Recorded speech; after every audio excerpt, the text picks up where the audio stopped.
Hello and welcome back to A Few Bits of News. I'm TB Sliver and today we're going over a few bits of news from the gaming industry and adjacent areas. This week is a slower news week in the lead up to E3 and Summer Games Festival, which we have been leaking, but we can't talk about it. However, it's still quite a meaty release window, so there is still that to cover. This is becoming a common thing to say right now, but CD Projekt Red's Cyberpunk 2077 just can't get the break, nor can be said of the company itself. Last week, CD Projekt spoke to its investors, admitting that even they didn't know if or when Sony would allow Cyberpunk back on its storefront, in which CEO Adam Kaczynski explained, "We are still in discussions, and with every patch the game gets better, and there is a visible progress, but as we said, the decision is an exclusive decision of Sony, so we are waiting for the information about the fact that they took the decision to bring back this game." To make matters worse, CD Projekt also stated that 4 class action lawsuits filed between December 2020 and January 2021, mainly due to the misleading state of the game on release and in promotional content, will be combined into a single case and is due to go forward at some point this month. It also seems sales of the game, which have dropped sharply, which in part CD Projekt blame on Sony, in 2021 to somewhere between 800,000 to 1 million copies, well below expectations. However, those are just analyst figures due to the fact that they are oddly missing from the call. Finally, they released an updated roadmap, except you wouldn't be able to tell because CD Projekt let the art department do the charts again. Can you tell what's going on? No, neither can we. If you are wanting to complete that collection of Need for Speed games, you are now going to be 5 games short. Buried on Reddit on Monday, May 31st, one of the community managers posted the Dear John letter to the player base. We aren't joking with that, the post in question was titled, "Sun is setting on some older NFS titles. It's not you, it's us." And of course they would give everyone the bad news on a holiday. The Need for Speed titles in questions were Carbon, Undercover, The Run, Shift, and Shift 2 Unleashed, which were started to be delisted on the day of posting with no warning given, and the in-game stores for the games would be closed at the same time. With the online services for the games closing on August 31st, the offline mode would still remain for the games. Yay! The reason for all this was the lack of size of player base in each of the titles. The post then went on to recommend the later titles of Most Wanted, released in 2012, and Rivals, released 2013, as well as the other newer titles, and of course the EA Play subscription. At the rate EA Dear Johns its player base, the cheap date of the sub is probably the better option. Far Cry 6 had a gameplay demo shown off this past weekend, except you wouldn't know about the actual content as Ubisoft had to come out and state how non-political the game is. Again. It's become that much of a common trend for Ubisoft, now Kotaku of all places posted up an insert text here boilerplate article about their statement. No, really, it actually was a Mad Libs version of an article. Well, if Ubisoft are going to turn out the same statement over and over, why not prepare for that? Speaking with Outlet the Gamer, narrative director Navid Kavari spoke about the game's fictional island of Yara, and mainly its inspiration, Cuba. "We also fell in love with the culture and people we met. When we came out of that, it wasn't that we felt we had to do Cuba, we realised it's a complicated island and our game doesn't want to make a political statement about what's happening in Cuba specifically." However, soon after, that statement was reversed in a blog post by Navid. "Our story is political. A story about a modern revolution must be. There are hard, relevant discussions in Far Cry 6 about the conditions that lead to the rise of fascism in a nation, the costs of imperialism, forced labour, the need for free and fair elections, LGBTQ+ rights, and more within the context of Yara, a fictional island in the Caribbean." So yet again with Ubisoft, which is it? We don't really know, but we do know that Far Cry 6 launches October 7th across Xbox, PlayStation and PC platforms, and if you want to read the blog post and the interview in question, links are down below where you can make up your own mind. Sony may not have an active presence around E3 or Summer Games Fest this year, however 2 of its studios did make announcements. Santa Monica Studio announced that God of War Ragnarok will be delayed until 2022. However, head of PlayStation Herman Hulst in a blog post did confirm the title is due for both PlayStation 4 and 5, along with Horizon Forbidden West and Gran Turismo 7, although none have firm dates as of yet. The second studio is that of Days Gone team Bend Studio, although denied a sequel to that game, currently are working on a new IP. If that helps them continue on, all the better. Resident Evil Village producer and global production at Capcom Japan, founder Peter Fabiano announced via Twitter that he has left Capcom after 13 years for Bungie of all places. Whereas Bungie is currently known for its FPS RPG light IP Destiny, they are in fact working on a brand new IP in the background and recently expanded their studio to cope with it. If this involves Peter, we don't know, but either way, all the best to him.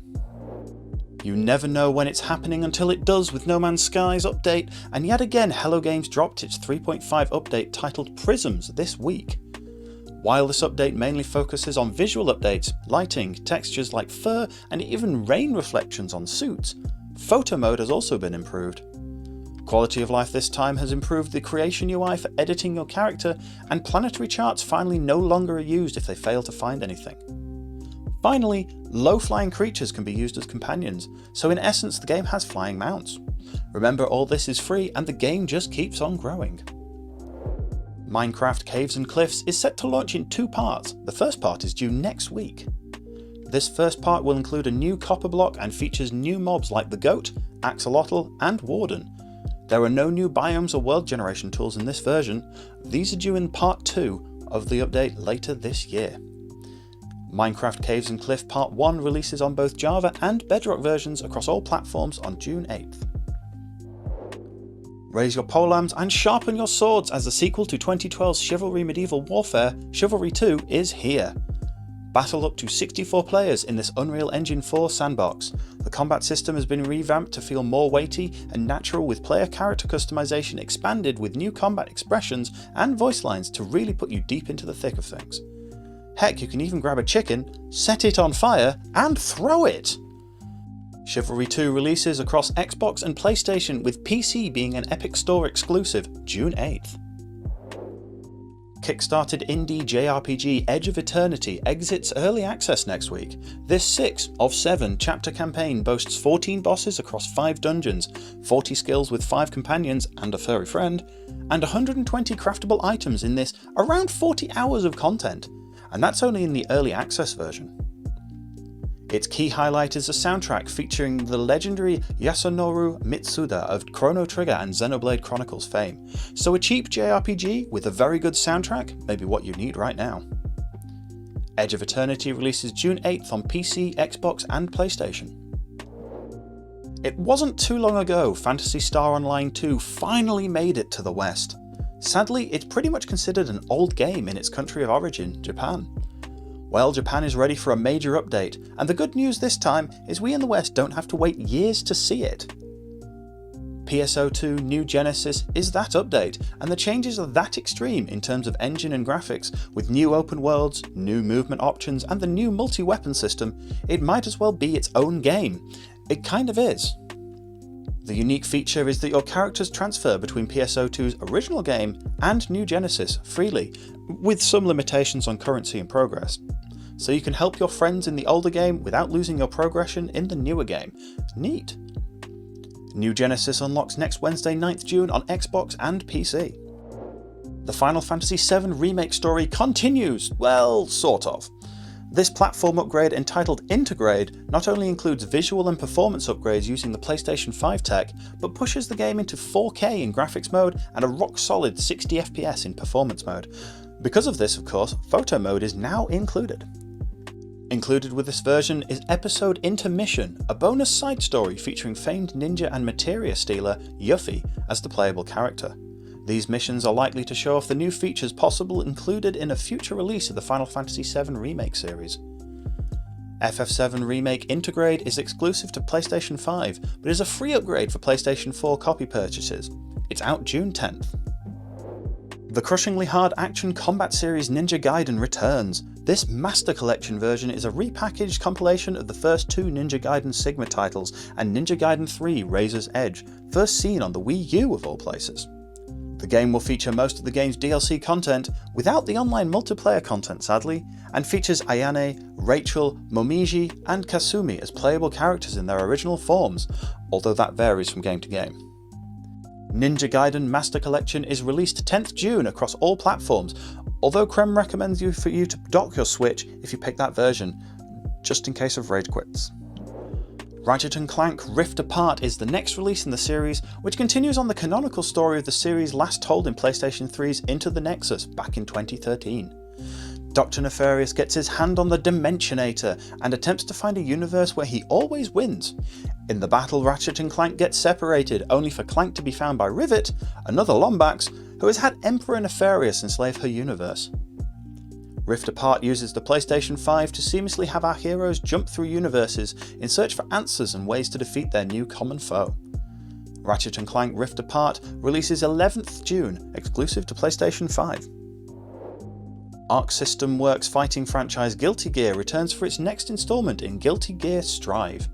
Intended as a complete reconstruction of the franchise, the game stakes up old features and introduces a new one in wall breaking. You are no longer confined to one battle arena, so smash through to take the fight to newer areas during combos. This game also marks the end of the long story of Soul Bad Guy's story, featuring his final confrontation with that man, Asura Arcruitz.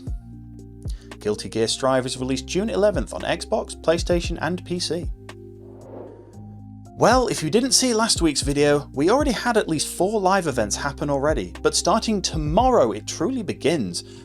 Bear in mind all following times are in BST, please check your local listings for your times. The first of 2 Guerrilla Collective events start June 5th at 4 PM, featuring publishers Raw Fury, Good Shepherd, Innersloft and Tiny Build, followed by the Black Voices in Gaming event at 6 PM. Summer Games Fest starts June 10th at 6 PM, having 30 game publishers like Xbox, Epic Games, PlayStation and Activision, and June 11th features IGN Expo 2021 at 9 PM. At some point on the 12th, Devolver Digital returns with The Future's Future. On that same day, June 12th, the Guerrilla Collective returns for its second event at 4 PM. At 6 PM, Wholesome Direct 2021 starts, with Ubisoft Forward rounding out that day at 8 PM. June 13th sees the Xbox and Bethesda showcase at 6 PM, the Square Enix showcase is at 8:15, and at midnight the Future Games show hosted by Laura Bailey and Troy Baker. Somewhere on that day the PC Gaming show is due to appear, but has yet to solidify its time. Finally, June 15th at 5 PM, it seems Nintendo will show 40 minutes of pure software releasing in 2021, with its Treehouse event showcasing featured games after. EA Play, expected June 22nd, has yet to announce its time, so we'll keep an eye on it. Due to this influx of shows, our recording schedule is going to be a little hectic this next few weeks, so make sure to subscribe to keep up. Hopefully Krem doesn't go mad in the process, or at least more mad.